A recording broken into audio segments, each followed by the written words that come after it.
отиваме на море и по-точно в Халкидики, втория ръкав. Ще спим в Неос Мармарас. Тръгнахме в 6:30 и сега пътуваме. Ние много се чудихме къде да се пазим, дали в Сарци или Никити, но в крайна сметка решихме в Неос Мармарас, тъй като ми излизаше, че има повече места и ресторанти, къде да ходим. Чудих се за Сарци, тъй като е по-близко до така известните Orange и Paradise Beach, но там ще ходим може би един ден само и през другото време ще сме около моста, около Неос Мармарас.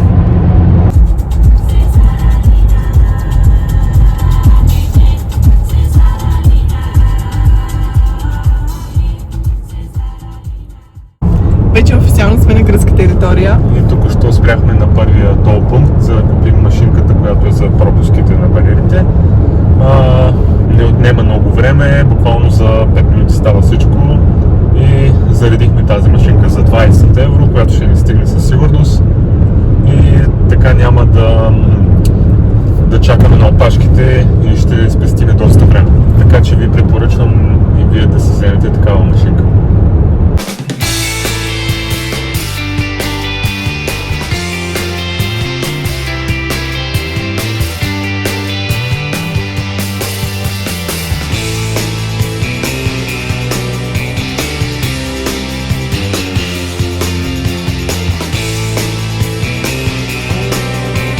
Ние вече официално пристигнахме, като се изкъпахме, защото беше малко топло. И имаме 2-3 часа свободни, тъй като настаняването ни в Airbnb-то е след 4. И сега ще постоим малко тук на свободната зона. И вече утре мислим на тези бич барове да ходим. Трябва да отиш и там.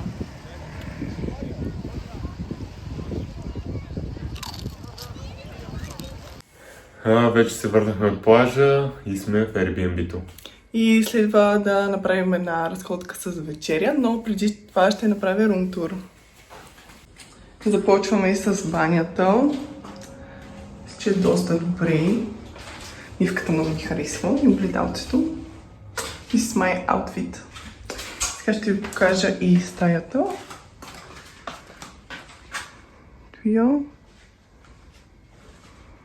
Имаме и голяма тераса, бих казала. И имам много яка гледка, която се вижда съвсем малко, но все пак строите. Се вижда моренцата. И малко гадно е, добре, че няма други хора до нас, защото терасите буквално са една с друга и нямат нищо така разградено.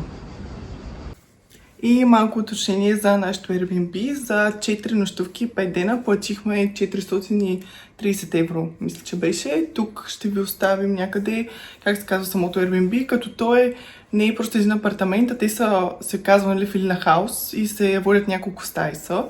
И ние си мислихме по принцип, на снимката беше една спалня с 3 стълбички, отделно кухня и диван. И ние си мислихме, че ще сме в такава стая, но реално не човек като се запознахме с него и ни показа стаята и беше това. Но пак сме доволни. Цената мисля, че за 4 нощувки за едно студио... Една идея по-скъпо, да. Да, мислихме, че просто ще е малко по-голямо. Да имаме повече място, но сме доволни от това.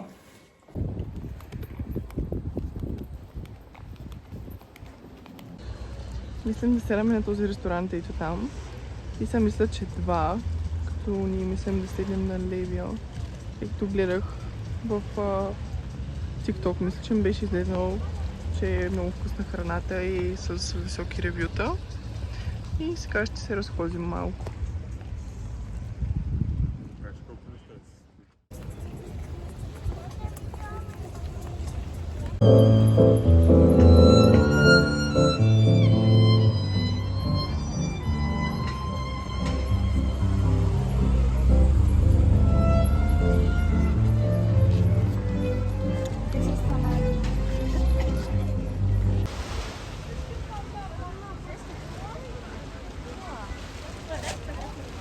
Някакви луди просто си купят. То автобус дава назад хора и на колата. Искам да видите байганю. Всички нареждите гледат сир. Това беше ресторантът, на който седнахме. Той се казва Такомата. И храната току-що ни дойде. Поръчах си аз гръцка салата, която се води малка гръцка и се изглежда традиционната. Миди, тиквички, неговата салата изглежда просто брутална. Даже мисля, че има и сусамче и хлебче. Как ще оцениш? 10. Сега става един на вкус. Да, просто изглежда брутално и започваме да хапваме. Атмосферата в този ресторант просто много ми харесва, защото е близо до водата и просто изглежда много добре. И много обичам тези малки лампички и наподобяват точно типичното гръцко.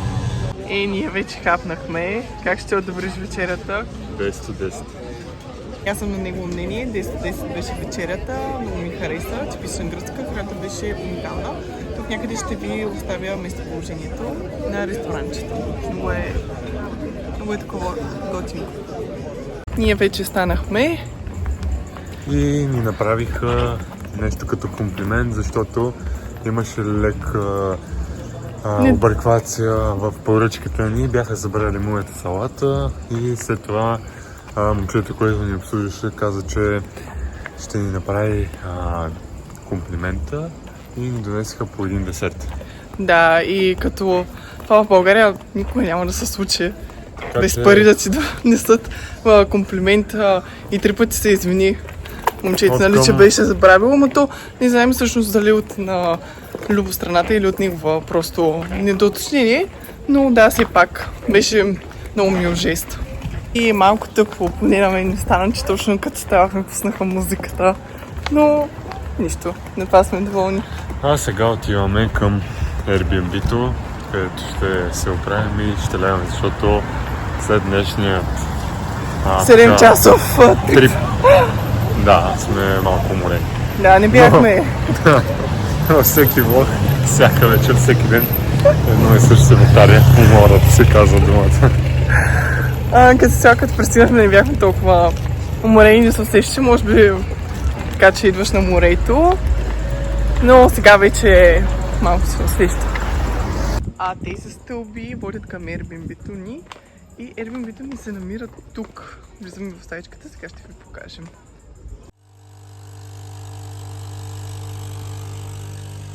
Добро утро, хора! Ден 2. Ние вече закусихме, оправихме се и отиваме на един бич бар, който бях запазила. Вчера бях така радостна, че няма никой до нас, но днес сутринта ставаме и чувам български глас и имаше българи до нас.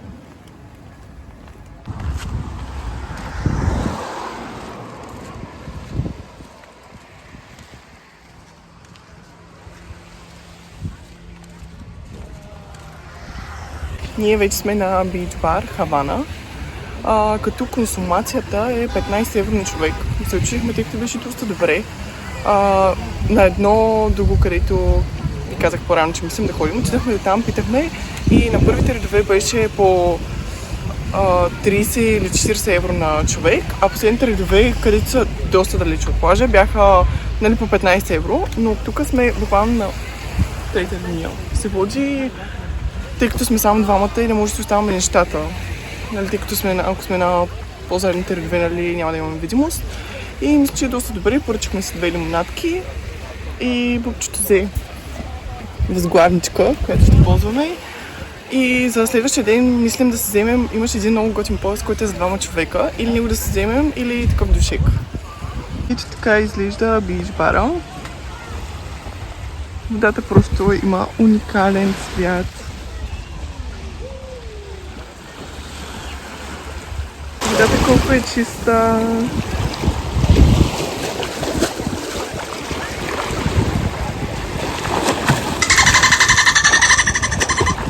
С детето на море. Вече ни дойде обяда и сега ще ви го покажа. Поръчахме си бургери, като моя е с пилешко и бекон. Неговия е с хамбургер с бекон. Се води. Като мисля, че бяха по 10 евро. Доста добре изглеждат и сега ще ги опитаме. Ние току-що останахме от плажа, за да имаме време да се приберем малко, да починем, да си поправим после за вечерята. Общо всичко с 2 лимонади и 2 бургера и шезлонзите на лесощадъра. Сметката ми беше 32 евро, което мисля, че е много добре за двамата. И така, отиваме да си вземем и някакви плодове, защото много не се хапват. И едно крапенце. Нещо да добавиш? Ами, бургерите бяха уникални. Да, бяха много вкусни, такива прясни. Топ, просто бяха. Ние току-що се взехме от Бишков сладолед. Той, когато беше в Полша, ги беше ял, ни беше казал. И стана малко да починам в България, но ни беше излезало едно клипче в TikTok, че ги има в Гърция. И просто влезахме в магазина и вика, дай да видим какви сладоледи има в фризера. И само виждаме последните 2 и викаме, о, наши са. И вече се оправихме и излезнахме. И отиваме към ресторанта, който се запазихме още вчера. И той се казва Океаус. Излизаше ми много добри ревюта и гледката, че е много хубава. Ще я видим и после ще ви споделим. Ние вече седнахме и вечерата ни пристигна. Сега ще ви покажа какво си поръчахме. Аз се взех така прочутото фета с мед и сусам, калмарчета, хлебче, цацики, паржолка и си взехме 2 чаши вино, като ресторанта просто изглежда зашеметяващо. Гледката е просто уникална, няма какво да коментирам. Ние сме на втория етаж. Ние хапнахме и се разхождаме да разтоварим храната. Беше уникална. Причина това, че 15-20 минути чакахме сметката. Цялата храна ни струваше 62 евро.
Гледката е просто топ. Значи тук си има, нали, зона, която е с чадъри и шезлонзи и, нали, си има бар към нея. Ето така изглежда самия плаж. А натам е свободната зона. И ние отиваме натам. И ние току-що осъзнахме, че не сме дошли на правилния плаж. Като в интернет ни даваше Парадайз, че се води Каворгия, все едно се пише плажа. И аз буквално на навигацията си написах Каворгия, защото мислех, че е едно и също. И в момента пускаме местоположението да видим къде сме. И просто пише, че сме на Мега Портокали Бич. И так му се зарадвахме, че имаше места, че спряхме и на сянка. И то се оказа, че сме на правилното място. Сега се надявам вече да отиваме към нашето място.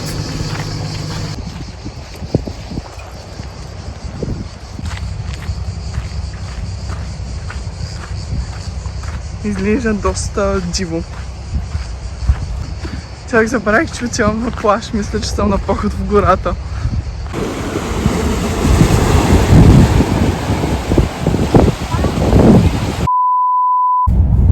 И една малка изненада. Не отидахме на Paradise Beach, тъй като нямаше свободни места за свободно плажуване и отделно плажът беше доста така мръсен от към водата по-точно. Имаше доста вълни и затова решихме да се върнем в Неос Мармарес, където ще направим пак плажче, като вчера на някой от бич баровете. Да, буквално като гледах на снимки, свободната зона изглеждаше доста по-голяма и нали отделно си има места, които са с чадъри и шезлонг. И този бар, нали, така известния, където всички се снимат.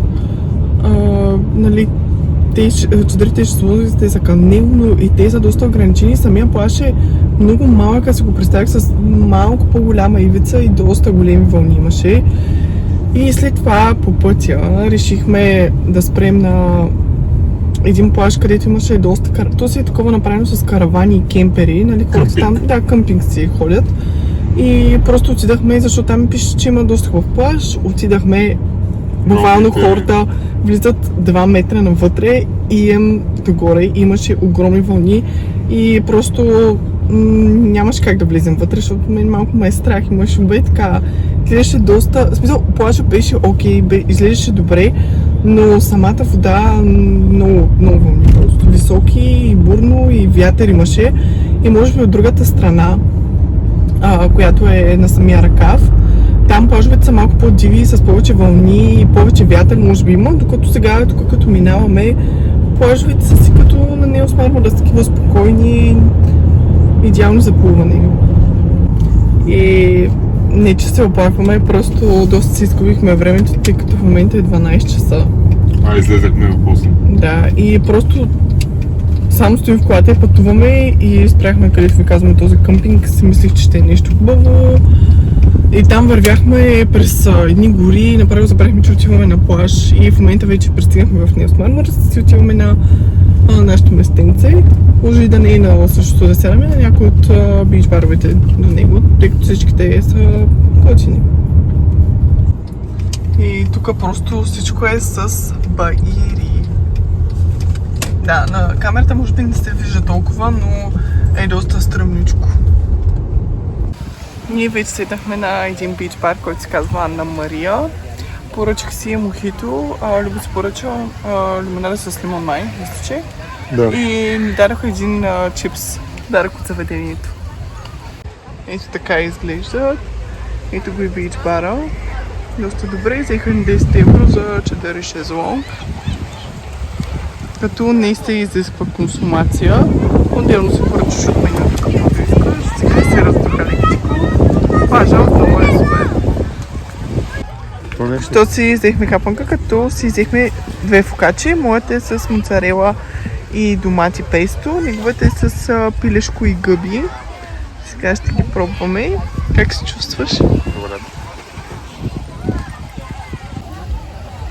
Общо за двете дадохме 22 евро, като нали по 11 на човек. Мисля, че добре, тъй като са 4 нали бутилки. Изглежда си голямо наяжеща порция.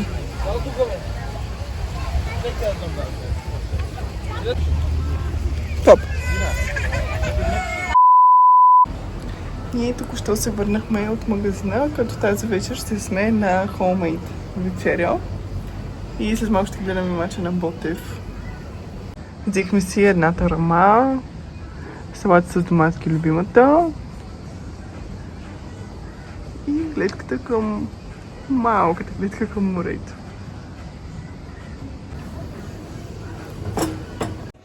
Добро утро, ден 3. Ние станахме преди малко.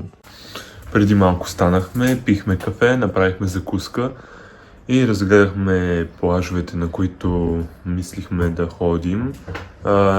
Както бях казали, мислим да отидем на Джамайка, но прегледахме и ревютата и в крайна сметка решихме отново да сме в Неос Мармарас, тъй като плажа на Джамайка е по-каменист и нали, тук плажа е уникален, чиста вода, няма камъчета, нищо е уникално, просто ще отидем на някой друг бич бар.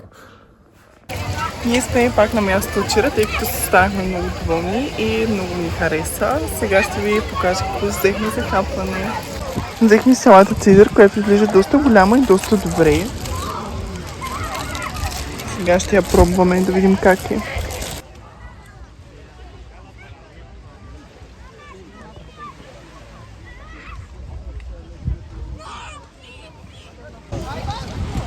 Ето го, пристига моя мъж.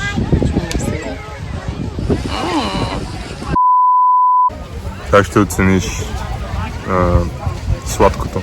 Много е хубаво, значи хора, ако сте в Гърция, си заслужава. Това е нещо като едното е просто микица, което е с пудра захар, това е с шоколад. И тестото е много такова мекичко и много хубаво. Да, и цената беше 3,50. Вече приключихме и с плажа, като това беше последен плаж, защото утре трябва да освободиме стаята до 10 часа, но ние ще я освободим може би по-рано, защото ще видите и напред във влога къде ще се отбиеме преди да се превърнем в България.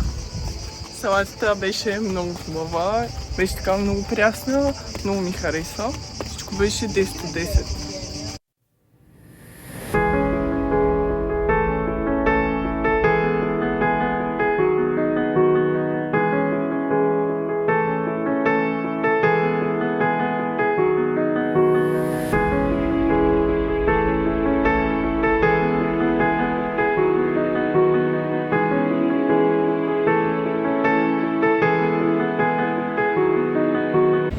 Оправихме се и сега излизаме, ще направим кратка разходчица.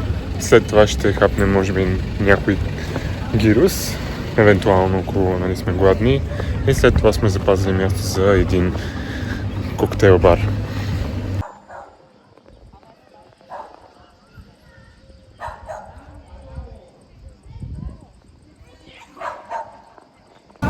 Ние току-що вече седнахме на едно заведение и си поръчахме гируси, тъй като тази вечер бяхме решили това да ядем. Моето се води мини гирус, той се с пита, като моя с свинско, неговия с пилешко. Сливката е готина, буквално сме до водата и имат доста таралежи. Предната вечер бяхме ето там горе, където се вижда лампата. По-предната. Да, по-предната.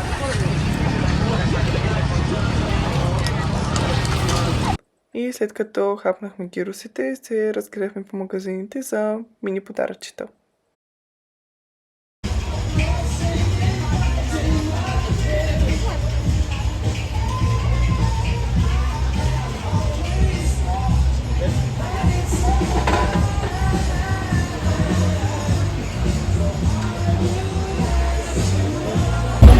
Ние седнахме сега на Молус, коктейл бар, поръчахме си наргиле, като беше за 2 въглена и много с наргилето и го пробваме. Мале беше много тежко, казахме да е леко, махнахме на единия въглен, като моя коктейл се казва Коти Любила, на Любо е с Молус, с водка е любила, добре са коктейлчетата, има си чиче, много е приятно тук и даже се напълни и ако идвате тук си направите резервация, заслужава си, хубаво е.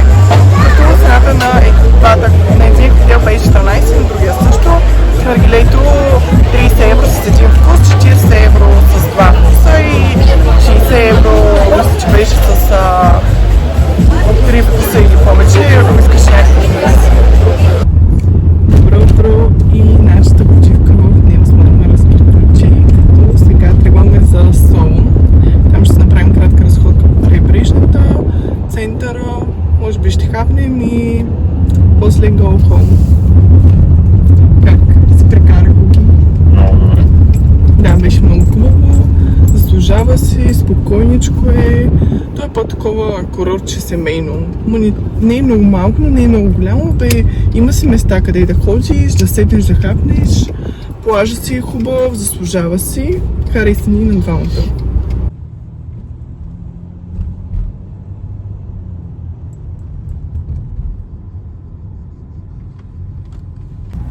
Ние току-що вече сме в Солун и сега отиваме към центъра и да намерим някъде място, къде да спрем. Това са цените на паркинга, в който спряхме от Земене, тъй като търсихме места отвън.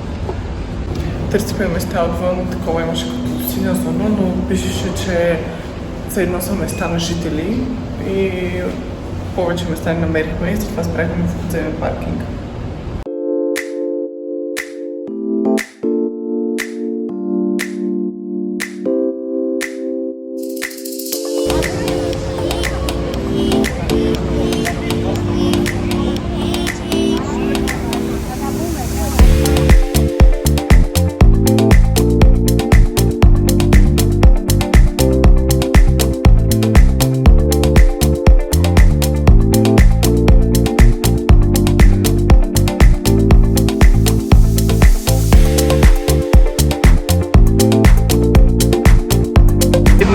да хапнем по едно гиросче.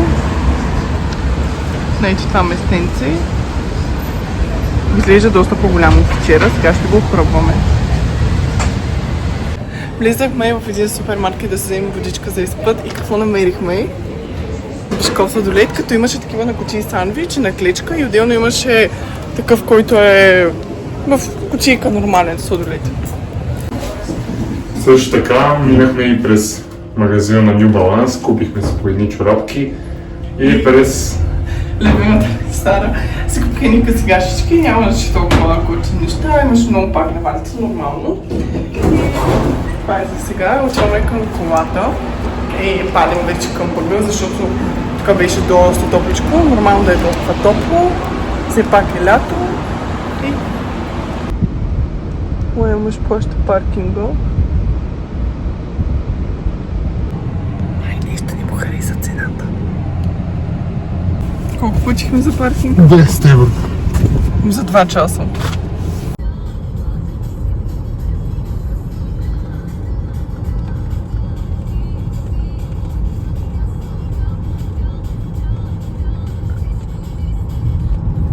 We are към България.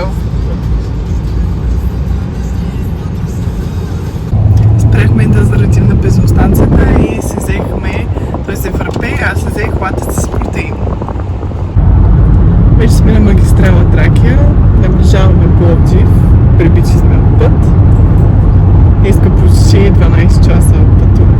То не е 12 часа. Да, просто защото спираме в 6 часа и половина 7. Да. Струва ли си почивката ни в Гърция? Аз бих казал, че си заслужава спрямо Българското Черноморие. Цените на храните по ресторантите, мисля, че даже една идея по-ефтина, отколкото в българските На българските, да, курортите. Сега за спането също бих казал, че цената е прилична, даже бих казал, че е същата като в България, даже може би има и по-ефтини места за нощуване, но трябва по-рано да се запазите, защото ние запазихме горе-долу около 20 на 30 дни най-много по-рано. Пътните ни до там с колата за 1200-1300 км излязаха около 120 евро.